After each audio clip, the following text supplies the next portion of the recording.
guys, it's Samantha. Welcome to or welcome back to my channel. If you are new here, we do bookish stuff.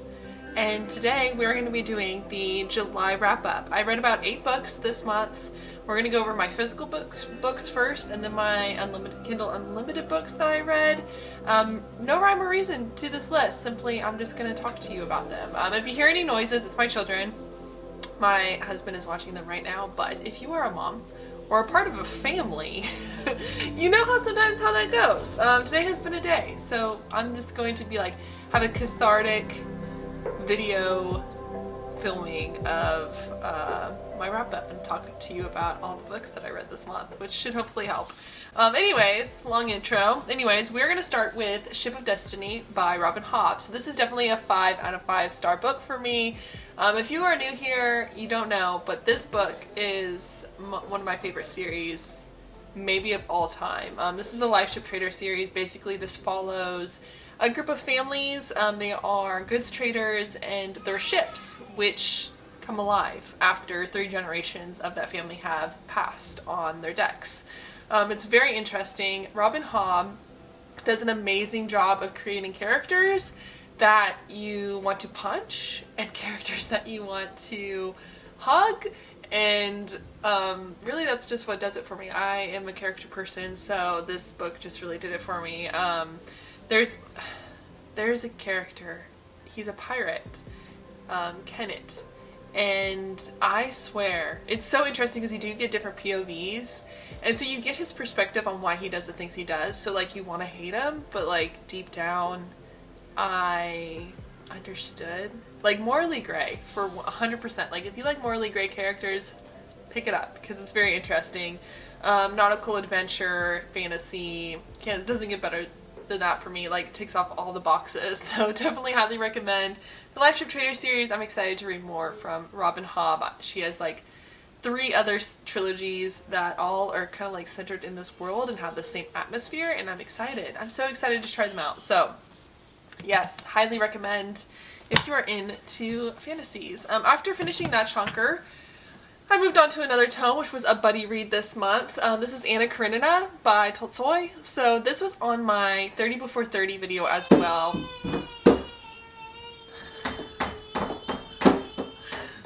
Told you. So I'm happy to have this off my list. This is one of the books I wanted to read before I turned 30. This is the quintessential Russian drama, Russian literature, for sure. I have not read much Russian literature, but I imagine it goes along the same lines as this. This was very interesting. This is about Anna Karenina, obviously. She is caught in infidelity and her journey through that as a woman in like 1900s Russia, which is very interesting. I think the biggest aspect of this book that I enjoyed so much is the misogyny.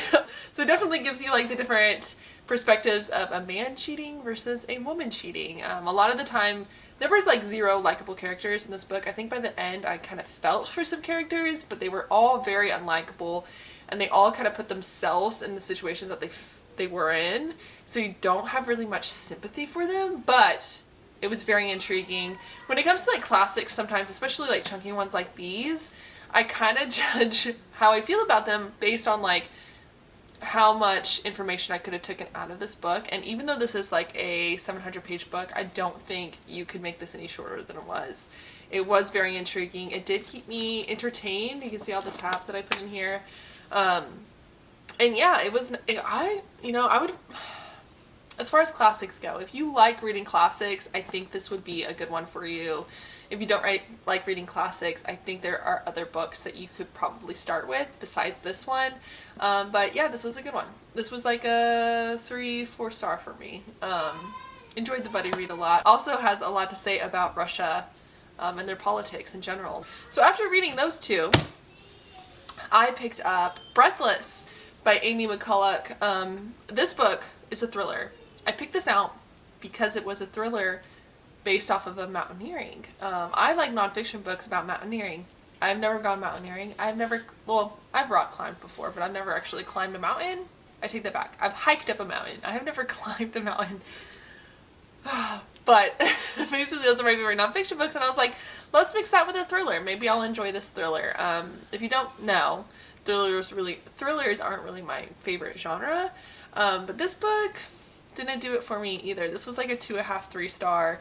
Basically, this is about a journalist who gets into a group of people who are climbing a mountain, and about halfway up the mountain, she makes a realization. It dawns on her that people aren't accidentally dying. There's actually somebody out there killing off people of her group. This one fell into the syndrome of the author knowing too much. Like, good for Amy. She was actually in 2019, she was the youngest Canadian woman to climb Mansulu in Nepal, which is where this is based off. That's the mountain that they climb in this book. So like, good for you, sister. Like, good. Awesome. That is great. But I didn't need to know all the mountaineering stuff in here. Like the jargon, like we didn't need to go over all of that. I kind of came here for a thriller, not to learn how to climb a mountain. So that's kind of like disappointing. And then also, it was really predictable. I have another thriller on my list that it was predictable as well, and I think that's where I fall into like not liking thrillers. So here's my challenge for you guys.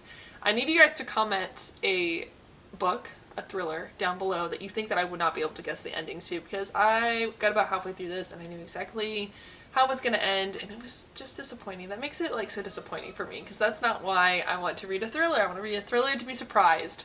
But yes, this is like 2.5, 3-star. No, just, it was, eh. Okay, so speaking of thrillers, Upgrade by Blake Crouch was my next read for the month. This one is about a scientist.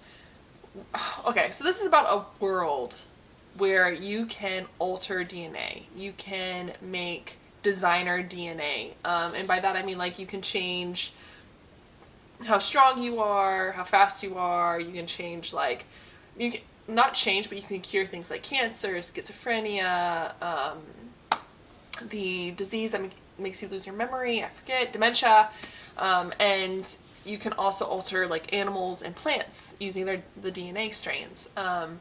So this is post-apocalyptic setting because these scientists have gone out and they altered a mosquito, I want to say, or it was like a toad or a frog or whatever, and basically there was an ecological collapse. So like, food is scarce, water is scarce, resources are scarce, humans are dying. And this guy, the main character, is a part of a task force that goes out and stops scientists from altering DNA. And that's where we start, right? So I personally like being confused in Blake Crouch books. I read Repercussions and I read Dark Matter, and both of those books I could not explain to you the science behind them at all, and I enjoyed that. I enjoyed I like the mystery, I like the confusion when it came to like these books. This one was a little bit lacking in that, and that's just my personal preference. It's kind of like a quirk, I guess. So this one definitely wasn't my favorite between all three of them. Another aspect I did not like about this book is that the main character eventually ends up having his DNA altered. It happens within the first 20 pages. It's not a spoiler. That's just kind of like where the plot takes off. And a very small part of this DNA alteration is that he can compartmentalize emotions. So you don't get an emotional attachment or connection with this main character, and that was so frustrating for me because, like I said, I'm a character person. I need characters. I need the ethos. I need the emotion, and I did not get that in this book. Also, speaking of thrillers, this was very predictable because the main character was very logical in his decisions. So if you have any sense of logic or common sense, you knew where the story was going and you knew what he was going to do. And that was just boring and predictable, and I did not enjoy it. So very disappointing. Probably one of my more disappointing reads this year. And yeah, so definitely a 3 on the scale. Like, I think it would have to go Dark Matter, Repercussions, and then Upgrade by Blake Crouch. I would still read Blake Crouch just because I enjoy the concept of his sci-fi thriller books. But yeah, okay, moving on. The next book was Pure Enough Sea by Susannah Clark. I DNF'd this at about 10%, to be honest with you. I just wanted to make a mention of it because I do want to pick it up again, and I did have it on my TBR so for this month. So Yeah, I was sick when I picked this up, which was probably part of the issue. This book is very metaphorical. It is very fantastical. It is a book you have to think about, I think, to like really get, and you have to be in like the right mindset. And I was sick and exhausted when I started this book, and I was just like, no, this isn't gonna happen. So yeah, was a DNF, but not because it was bad, just because I wasn't in the mood for it. Like I said, it's just kind of like just a mention, because I did have it on my TBR. We're gonna put that one to the side for hopefully later on in the year. Because I could not finish that book, I did decide that I needed some Kindle Unlimited books. So the first one that I read this month, oh my god, Twisted Games by Anna Huang. I am going to do a whole vlog on all of the Anna Huang Twisted series because of this book. I read the first book, I didn't like it as much. It was Twisted Lies.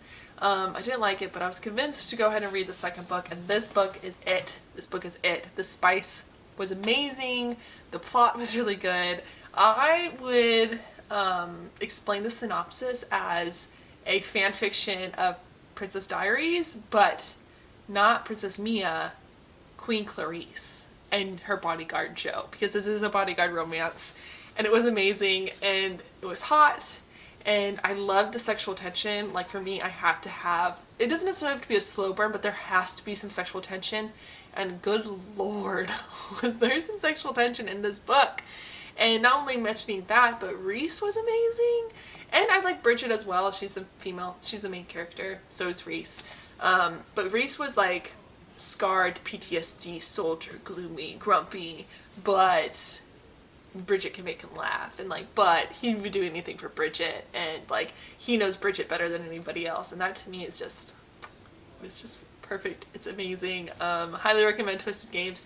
You don't have to read the first book to read this book. There are some mentions of the characters in the prior book, in the first book, Twisted Lies, and there's also hints at the third book, but I just really liked it. It was a good bodyguard romance. I didn't know that was a thing for me, but apparently it is. I should have known, because I really like the trope of like, he hates everyone else but he loves me. Like, that's my thing.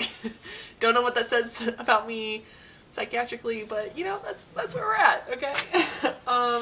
Anyways, that was a 4 out of 5 star, just if you guys didn't get that vibe. That was definitely a 4 out of 5 star. The next book was a 5 out of 5 star, and this was a novella that I actually got from Libby, not Kindle Unlimited, and that is Comfort Me with Apples. Okay, so I'm going to disclaim this one.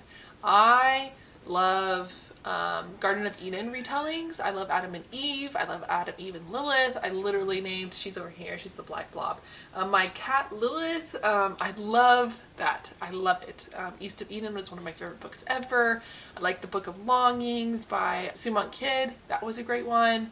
I just love it. So I was already set up and designed to devour this book and love it. But basically, this is like an Adam and Eve retelling, and it is so unsettling. And this, it was just very unsettling, and I absolutely loved it. I would highly recommend it. It's a novella, so it's like 150 pages. It is worth the read. I need to go get a physical copy, because I need to go put it up on my bookshelf where like all of my Adam and Eve, like Eden, Garden of Eden stuff is at, because it is amazing. Yeah, very unsettling, very much like, I would say not thriller, but horror. Like, it's a very good combination of both of those things. It's a little bit more on the horror side. And yeah, I really, really loved it. Highly, highly, highly, highly recommend. Probably one of my top books for this year, but 5 out of 5 stars. Loved it. And now that we've done like the high, we're gonna finish off with a low. As funny as, this is funny to me, I apologize. The Never King, which is a Peter Pan retelling. I have not been lucky with the Peter Pan retellings, to be honest with you, and this one is no exception. This was like a 1 star. I read it because it was like 250 pages, and I, once again, was sick, and it was just like something that I could just consume and feel comforted with, but like not really feel invested in. This is a Peter Pan retelling, dark romance, reverse harem, and it was weird. It was so weird. I wouldn't recommend this. A, there's like no plot. B, it does that thing that I've mentioned before in my videos. I don't like rando sexy. I don't like just random thoughts of like, oh, he's hot. Oh, he's hot. I do this to them. I do that to them. Like, I don't like that. It just weirds me out. And this book, that's all this book was. The female main character who is portraying Wendy, I can't remember what they call her in this book. I think it's Winnie.